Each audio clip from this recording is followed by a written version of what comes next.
Murder of Crows, an original novel by Ancrum.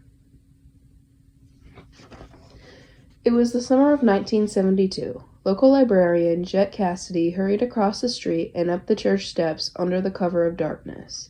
It was nearly 2 o'clock in the morning, and the streets had long since cleared of potential witnesses. Tucked under his coat, he had gloves, a flashlight, a pistol, and a small piece of paper that was going to change his entire life. The church doors were always open to the public, no matter the visitor's intentions. Jet slipped inside and strode quickly across the room. The girls he had overheard in the library had been specific. Tucked in the corner where they had thought no one was listening, they said the secret would grant its seeker untold riches would be located somewhere up high, and there was nothing higher and older than the chandelier. Taking a moment to listen to make sure the church was truly empty, Jet went up past the altar, farther than he'd ever gone as a member of the congregation. He followed a short hallway to the stairs that led to the double balconies. One for more congregation seating space for funerals and weddings, and the last a prayer sanctuary frequented only by the pastor himself. The third floor was a small space, the slanted roof tilting in so sharply he was almost too tall to stand. Across from him, at face height, was the chandelier. Jet had never seen the fixture this close before. It was dark this high up. The wide stained glass windows on the first floor proved very little moonlight to see by. Jet took out his flashlight and shined it at the chandelier, his eyes picking over the intricate brass fixture one filigree at a time. There, near the center, wrapped around the stem of a decorative leaf, was a small, tightly curled piece of paper, tied to the twig with a wire. The paper seemed to be wrapped around something shiny. Jet looked down at the pews 40 feet below him, then back at the chandelier hanging 8 feet away from the edge of the balcony. Leaning against the wall was the candle snuffer the church staff used to put out the candles. All he needed was to pull the light fixture closer to the balcony edge, and the treasures would be his.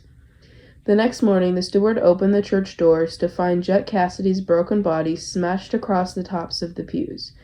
His blood was sprayed across the 3 floors in a pinwheeling arc that dashed the balcony's entrance and altar in a biohazard. The chandelier was shattered on the ground around him, the candle snuffer still hooked on his base after Jet's fatal grab. It took them 3 days to scrub the gore from the stone. What no one realized was that the secret had cost Jet Cassidy his life was already gone. Mere minutes after the librarian had fallen to his death, the clever girls he had tried to steal from crept into the church.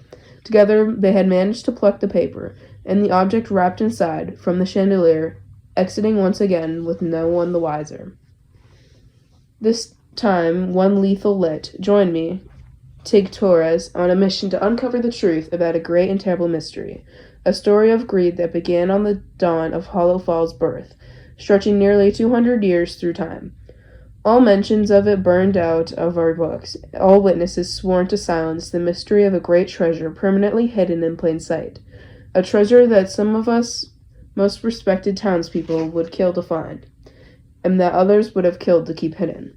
It all revolves around a mysterious club with mysterious members, the Murder of Crows. Mr. Levinson, our beloved newspaper advisor turned violent serial killer, used this club as his hunting grounds, twisting his love of literature into a gory massacre that he claimed many of his members. I never thought my shadow would darken their door again, but if I've learned anything from all I went through after facing down the lit killer, it's that you can't bury your past, no matter how dark it is. The truth will always come to light, whether you want it to or not. Abuela didn't believe that. She thought her history with the hunt and the murder of crows could be forgotten. That it was just another mystery buried deep beneath the ground of Hollow Falls. But she was wrong, and look what happened. I've never thought I'd be back here, documenting another gruesome mystery for my loyal listeners in Hollow Falls. But I knew I had to find the founder's treasure before anyone else got killed, before anyone else I loved got hurt. No, you can't bury the past, so I guess I'm going to dig it up.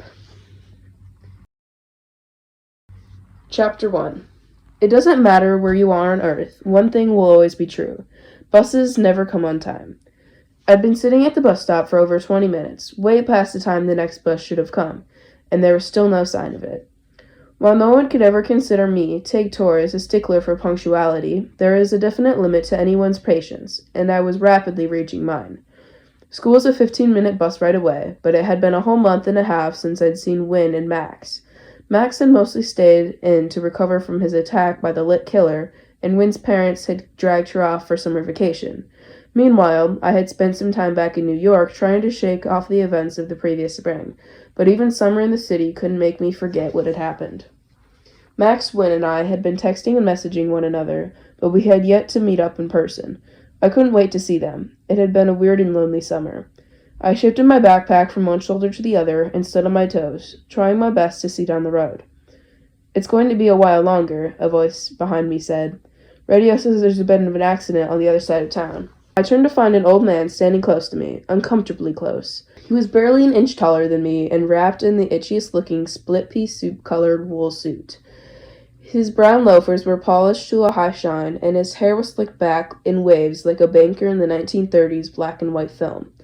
He had a bulbous nose with a bushy white mustache frothing out beneath it. His eyebrows were nearly invisible under the furrow of his brow, and teetering delicately on his nose, with no wires holding them behind his ears, were a pair of gold spectacles. He had a book in his hand with some paper sticking out. He also looked entirely too old not to be taking advantage of the nearby bus stop bench. "Geez, buddy, where did you come from?" I said, stepping away from him discreetly. "If you want to sit down, you can. I'm not using the bench." Hopefully he would take the hint. "No thank you, young lady," he said to my severe disappointment.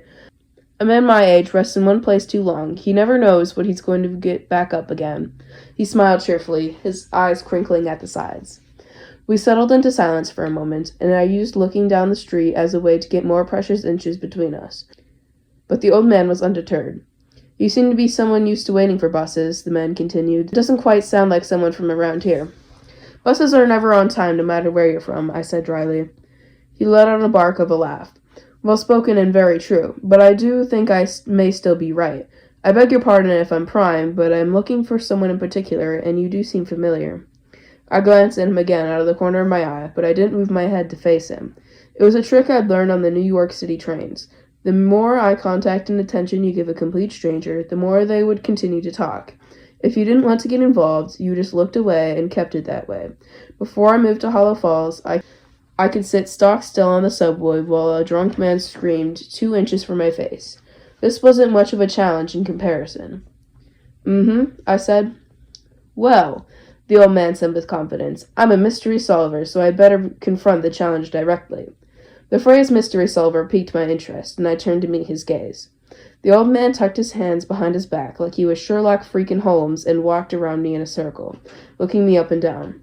"Let's see," he began. "I might be rusty, but I think your haircut is a bit too modern for Hollow Falls. I've seen the likes of it on television, but new fashions take an extra 3 years to get here, and you're here right now. And if you have to be from somewhere else that produces certain styles quicker than others because the color of your sweater hasn't had a home in your youth fashion since 1988, so, like the hair, it must be fresh." He nodded sharply in self-congratulation. "As you know," he explained conspiratorially, "all things are cyclical. Fashion included, my dear. Let's carry on. Your style makes it more likely that you come from a big city, but not the West Coast, as you're dressed a bit more minimalist than they tend to. And you're headed north, so there isn't much retail north. There are houses, it's residential. You've got a rather large bag with you, but it's not quite late enough in the day for a sleepover, so I doubt you're heading for a residence. Perhaps the school? You're the right age to be an attendant of Hollow Falls High. I'm an alumnus myself. But why the school when the classes don't begin for nearly a week, and it's not quite 3 o'clock, which is far after school's closes anyhow. Perhaps a club or activity that reconvenes early. The school paper would be my guess.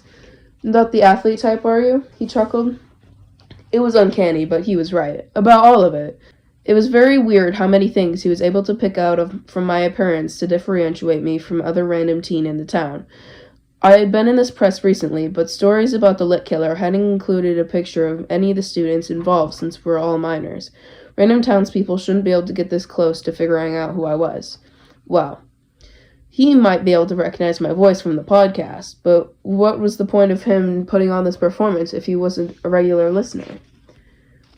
I took one step in the direction of school, having made this decision to bail on the bus and walk in wanting to use his moment of distraction for an escape. "You must be Tig Torres," he exclaimed, his eyes bursting open. "The bright young thing who got involved in the In the lit killer case. And your city? New York, of course. You can't have moved there more than a year ago. Welcome to Hollow Falls. I've been looking all over for you. I took an automatic step backward, in the direction of the school. He opened his arms wide and bowed. I am Mr. Green, and I have come to deliver you a package. Like a horrifically timed omen, the bus burst over the horizon and beeped loudly at Mr. Green to move back from the edge of the sidewalk. My opportunity to make a quick escape dissolved before my eyes. Now I'd be trapped in the same vehicle with him, potentially for the whole ride. The old man shuffled as quickly as he could away from the curb, just in time for the bus to roll directly next to the space he had vacated. The doors slammed open, and the bus driver glared at both of us. She definitely looked like she'd been held up on the other side of town, short of patience and sweaty with frustration. You coming or what? She snapped. Oh, no, thank you, my dear, but this young lady has been waiting for some time, so I'm sure she's eager, he said politely, and turned back to me. Mr. Green pushed a book and letter into my hands. This was a little mystery for you. There's a lot about this place waiting to be discovered, and somehow I feel like you'll be the one to get to the very bottom of it, he said with a wink. Then Mr. Green waved at the bus driver and began hobbling slowly back down the sidewalk. I took the bus stairs in one giant leap, dug out one of those irritating fare tokens, and shoved it in the till, then packed myself in with the rest of the passengers who had been picked up on the delayed route. As we rolled down the street, I watched Mr. Green duck into a large Victorian house at the end of the block. He had barely had to leave his house to find me. I shivered and I looked over my shoulder. I really hoped that I wasn't being watched. The book in my hands was titled Hollow Falls, a history by Alan Mortimer Wyatt. The letter tucked inside had my full name written on it in spindly handwriting, curly like wedding calligraphy. Curious.